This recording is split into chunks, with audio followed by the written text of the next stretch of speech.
चुनावी सरगर्मियों के बीच सत्ता पक्ष और विपक्ष एक दूसरे पर जमकर तीखे तीर छोड़ रहे हैं। आज भी रायबरेली में अपने भाई राहुल गांधी के लिए प्रचार करने पहुंची प्रियंका गांधी ने पूरा हल्ला बोला और उन्होंने कहा कि पीएम मोदी ने जनता से झूठे वादे किए हैं। तो प्रधानमंत्री जो है उसको कम से कम इतना तो मालूम होना चाहिए ना कि देश के सामने जो मैं कह रहा हूं उस पर मुझे मतलब वो ऐसी चीज होनी चाहिए जिससे मैं पीछे ना हटूं। इतना तो होना चाहिए कि सच्चाई बोले, अपनी बात पर अमल करे। ये भी नहीं है। हमें मालूम नहीं कि आज क्या कहेंगे कल उसका खंडन कर देंगे। आज कहेंगे कि 15 लाख रुपए आपके खातों में डाल रहे, कल कह देंगे कि वो तो चुनावी जुमला था। अब महीनों से आपको कह रहे हैं हिंदू मुसलमान, अचानक कह रहे हैं कि भाई मैंने तो कभी कहा ही नहीं। मेरे तो घर के आसपास मुसलमान लोग रहते थे, मैं रोज बिरयानी खाता था। तो आप तो चौंक ही गए होंगे, हम विपक्ष के नेता चौंक गए हैं कि ये क्या हो रहा है, कि उनको या तो अपनी बातें याद नहीं है जो कल परसों कर रहे थे।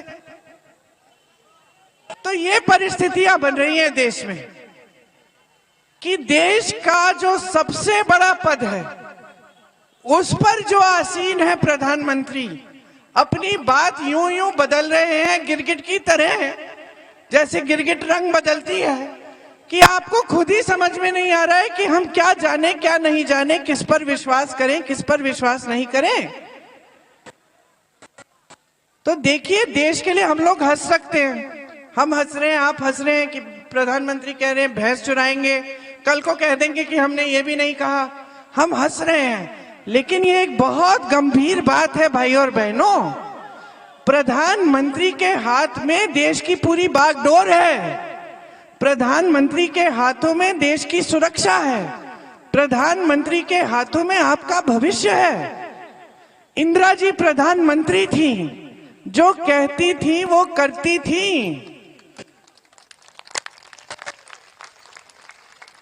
अगर कुछ ऐसा काम था जो नहीं हो सकता था, आपने कह दिया कि यहां से सड़क बना दीजिए, और इंदिरा जी को लगा नहीं यहां नहीं बन सकती लेकिन वहां बन सकती है, तो वो आपको बता देती कि देखो बहन ये काम यहां नहीं हो सकता, जो हो सकता है वो करूंगी।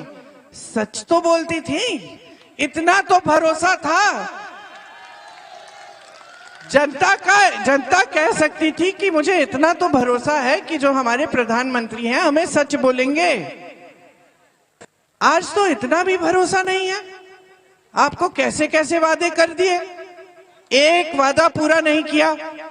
वहां 16 लाख करोड़ रुपए बड़े खरबपतियों के माफ हो रहे हैं, यहाँ पे किसान आत्महत्या कर रहा है, 50,000 रुपए नहीं कर चुका पा रहा है। मैं गई हूं किसानों के घर, ललितपुर में 2 किसानों की मृत्यु हुई थी, आत्महत्या की थी उन्होंने। मैं उनके घर गई, बहनें मैं बता नहीं सकती कि कितना दुख लगा।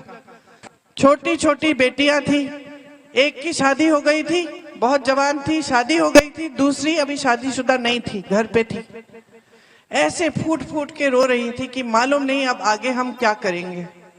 पिताजी ने कर्ज लिया था, कर्ज चुका नहीं पाए, खाद के वितरण केंद्र में गए थे, सरकारी खाद मिल नहीं रही थी, प्राइवेट में चले गए, तबीयत ठीक नहीं थी, धूप बहुत थी, और खड़े रहे 2 दिनों के लिए, वापस ही नहीं आई।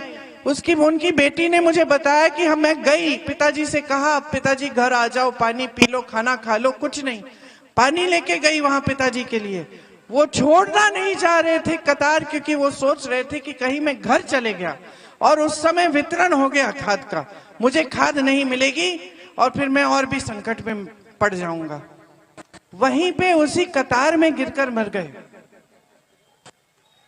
और दूसरे किसान ने आत्महत्या की, क्योंकि लाख रुपए का कर्ज लिया था, 1 लाख रुपए का कर्ज लिया था और चुका नहीं पाए।